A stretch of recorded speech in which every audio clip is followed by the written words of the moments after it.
Hey folks, this is Kelani. It looks like the Recruiter Friend feature is finally back on the menu, and it comes with a whole set of new rewards.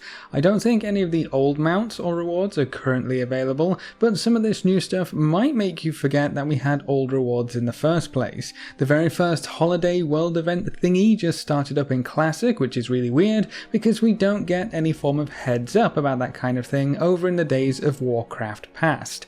There's no calendar, so they'll just pop up whenever the specific day comes around, which is actually pretty exciting. You'll just log in and then something new will appear. We'll talk more about that in a little bit, and then there's also some more info about server transfers in Classic WoW. Let's have a look at some of these new Recruiter Friend rewards first, because that's the big news this week. From the looks of things, it's going to work in much the same way as the previous system, with a few extra features and of course a whole new round of rewards. You can still invite new players and link them to your account, but now you can also bring back older players as well. If someone hasn't activated a subscription or had game time for the last 2 years, you can bring them back and link their account to yours under the Recruiter Friend program. That wasn't in the old system, so that's kind of cool. It's like they're bringing back the Scroll of Resurrection that did something similar a long time ago. So if you have some friends on the fence, this might be what you need to get them back into Azeroth. You can also now be linked to up to 10 friends at once instead of just the one, so you don't have to pick and choose between your favourites. You still get the free summon friend every 30 minutes, and you and any linked player will receive 50% bonus experience for everything you do, including killing mobs and for quests.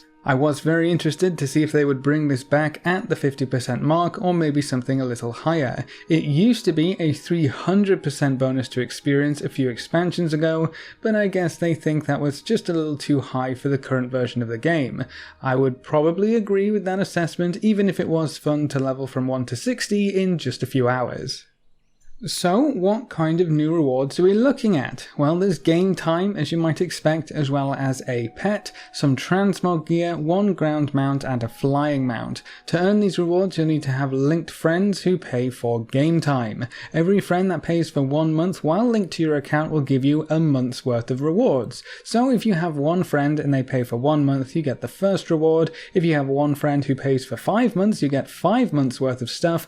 And if you have 5 friends who each pay for 1 month, you would get 5 months worth of stuff as well. So it all adds up together, and for right now you'll need 12 months worth of friends playing to get all of the rewards on offer. Every 3 months after that you'll get another game time reward. I guess that means if you have 3 friends who are linked and they play constantly, you might never have to pay for your WoW account again. I wonder if they'll actually allow that to happen, but let's break down the monthly rewards before we do anything else. At 1 month you'll get Ricky, that's this chap here, the little monkey fella, so 1 month will get you that adorable little pet. 2 months is a game time reward, which I'm assuming will just be a month free for the recruiting account. That's how it was in the previous Recruiter Friend system anyway. At 3 months you'll get the Explorer's Dune Trekker, that's the camel mount, which is also a 2-seater. We've known about this one for a while now. I think this was actually data mined a while back, but that might be our first 2-seater ground mount, unless I'm forgetting something else. Not that it really matters, as the others can be used on the ground as well. 4 months in is the renowned Explorer title, which is kind of weird considering recruiting players doesn't necessarily have anything to do with exploring at all, but alright then. 5 months is game time once again. 6 months is a new enchant called Stinging Sands. We don't have a preview for this one, but it's safe to assume it's probably a sand swirly effect on your weapon or something similar. 7 months is the renowned Explorer's Tabard. Again, I have a bit of a problem with the whole Explorers thing, but a cool tabard is always a nice reward. 7 months of linked accounts might be a bit of a push at this point though. 8 months is game time yet again. 9 months is the Explorer's Jungle Hopper. This is actually really cool. It's a plain mount that follows the whole desert archaeologist Indiana Jones theme, and it's also a 2-seater mount. That's definitely something I would be interested in picking up. It's just a shame that it's locked behind this kind of system, but we'll get to that later. 10 months is the renowned Explorer's Rucksack, which looks really cool, and I'm pretty salty that this kind of thing hasn't been implemented into the game yet, even though we've been asking for it for quite a while, and now that they do it, they slap it in with Recruit a Friend at the 10-month mark. That's a lot of linked time, but there's still more. 11 months is game time yet again, and 12 months will get you the Explorer's Attire to go along with the backpack and the tabard and everything else. This set just kind of completes the look, really, doesn't it? Especially flying that plane. I'm happy that more cosmetic options are coming into the game, but there is a pretty big problem with the Recruiter Friend system. It's supposed to be a tool to get new players into the game, or with this new version to get old players who stop playing to boot up their account again as well. I get that, but honestly, I would be surprised if that's what the system was really used for back in the day, or what it will be used for when it comes up again. The 300% bonus experience was so enticing that players would just recruit themselves and level themselves up that way. It was considerably faster and super cheap. I've already seen talk about this new system being used in kind of the same way. Recruit yourself, pay for a bit of game time, get all the cool rewards without having to put in any effort. Just a few dollars, or I guess 12 months worth of sub time in dollars, minus the 4 months that you get for free on your main account, of course, for a total of 8 months worth of game time, which is $120 if you pay for all the months separately, cheaper if you buy it in bulk. So $120 max gets you a pet, a camel mount, a title, an enchant, a tabard, an awesome airplane 2-seater mount, the only rucksack backpack transmog thing in the game, and a full set of transmog to go along with everything else. I know so many people that will happily pony up the dough for these rewards, especially when you consider that you can also just turn gold into BNet balance and pay for it that way. I guess this comes down to what the system is intended to be used for versus how we actually use it, but honestly at this point I think it's going to be pretty hard to find many people who fit the criteria of the new system. They have to be a new player with no account, no game time, no characters, etc, etc, or they have to have been gone for 2 years. I'm sure you could find a few out there, but the timing really isn't that great, is it? A whole bunch of players who either hadn't played WoW before or were gone for 2 years or longer just rebooted their old accounts for Classic. Personally, both my brother-in-law and mother-in-law hadn't played for a very long time and they both started up their subscriptions again, so even within my immediate family and circle of players, there's no one I can actually recruit with this new system for a month, let alone 12 months to get everything on offer. Even if players weren't coming back for retail, it might be a nice little bonus to know if you did want to tip your toe into whatever WoW has now become, you have a few linked friends to help you along with your adventure. But anyone who came back for Classic isn't eligible under these rules, which is kind of lame. I think it's awesome that you can get some rewards for bringing friends into the game, I just don't think that's how this is going to be used. I'm also the kind of guy who would always prefer something to be earned in-game with time and effort as opposed to anything else, whether that be gold or cash. From a lot of the discussions I've seen, many players see this as sort of an extension to the cash store, because the only way you can get your hands on these rewards is for someone to put down some cash. It's also kind of disappointing that this entire set of rewards, the whole shebang, looks perfect for archaeology. I mean, it's basically been stolen from archaeology, really, hasn't it? It doesn't belong anywhere else. Archaeology almost isn't even considered in the game these days either. If they implemented this set with some of the new dig sites, new rare discoveries, new lore, whatever else, throw the camel mount in, throw the airplane in, this could have been the thing that archaeology needed to get jump-started again. That whole area of the game is just kind of dead right now, but it's all just been pumped into the Recruiter Friend system instead. Calling it Explorer's Gear is really weird for me too. Maybe I'm just being a bit too pedantic with this, but I would have probably named it something else relating to friends, or recruiting, or something else, not something that we already have in the game with the Explorer, but it not being tied to it whatsoever. You know, you explore the world of Azeroth right now, you get the title of Explorer. Somebody recruits a few friends and they get Renowned Explorer? Seems a bit weird.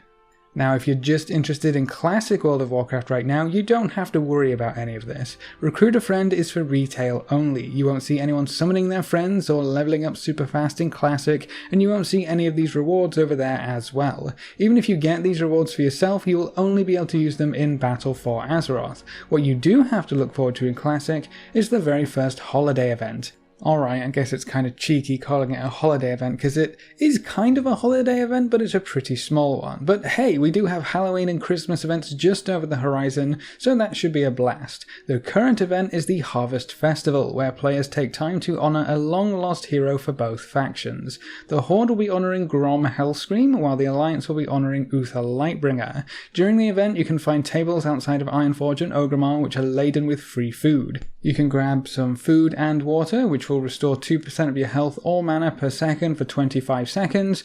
Not too bad considering it's free, but if you're using level appropriate food or water, that will typically be better. I'll still be stocking up on free water though, just in case I can't find a mage in my travels. That's the fun part of the festival, but there's also a pretty useful quest you can complete. The quest can be picked up just outside of Ironforge or just outside of Orgrimmar. They're pretty easy to see for the most part. You're looking for Javnir Nashak outside of Orgrimmar for the Horde, or Wagner Hammerstrike outside of Ironforge for the Alliance. I'll have some maps up for you just in case you get lost. Completing the quest is pretty simple. Take the offering to the grave or monument of your faction's hero. Grom's monument is in the Demonfall Canyon in Ashenvale at the coordinates 8379.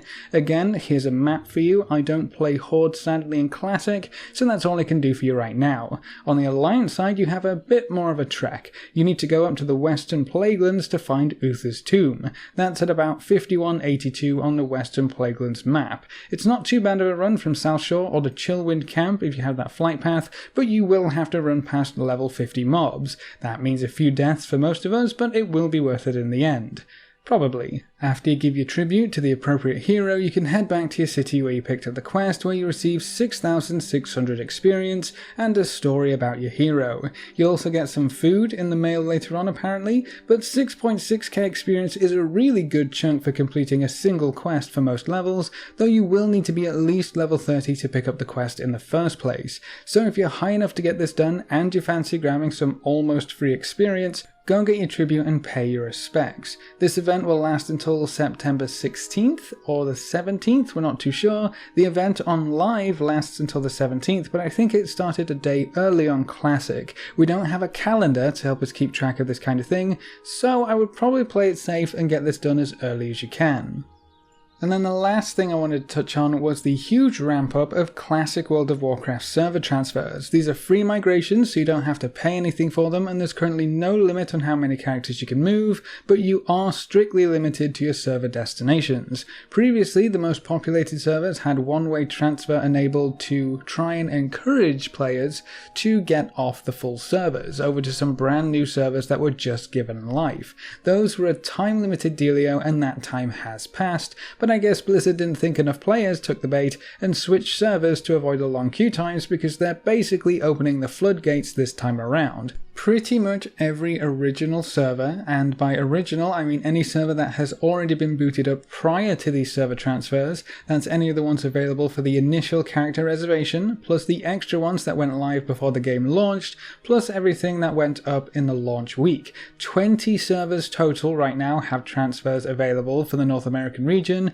and it's a similar figure for the European realms as well. So chances are, if you aren't happy with your current server and you're not on one of the brand spanking new ones, you should have an option to shift your tunes across to greener pastures. I've been keeping an eye on all of the new realms to see if they would be worth going over to. I really don't ever want to end up on a low population realm. There's a myriad of issues, from not being able to find enough people to group up with for elite quests or dungeons or even raids later on down the line, to not enough materials being farmed and pumped into the auction house. I think a weak server economy is probably the worst factor you have to consider when you go for one of the newer servers, but up until today I hadn't seen any of those servers get past the low population mark. Right now they're all marked as medium population, which is really exciting. That tells me people are actually moving across or creating new characters on these new servers, and with a medium population they should have a relatively healthy player base. Advertising their transfers in the queue is probably the largest driving force for the transfers,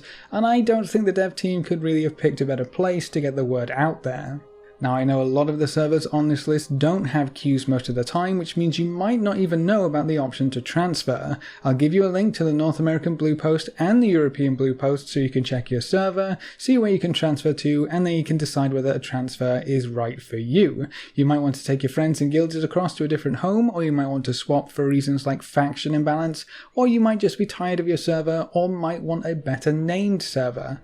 Whatever the reason may be, most of these transfers should be available right now, and they're expected to stay open until Monday the 16th. I'm actually really surprised that they're opening this many transfers, and from this many servers which don't have the huge queues that you could expect from realms like Fairlina, Whitemane or Herod.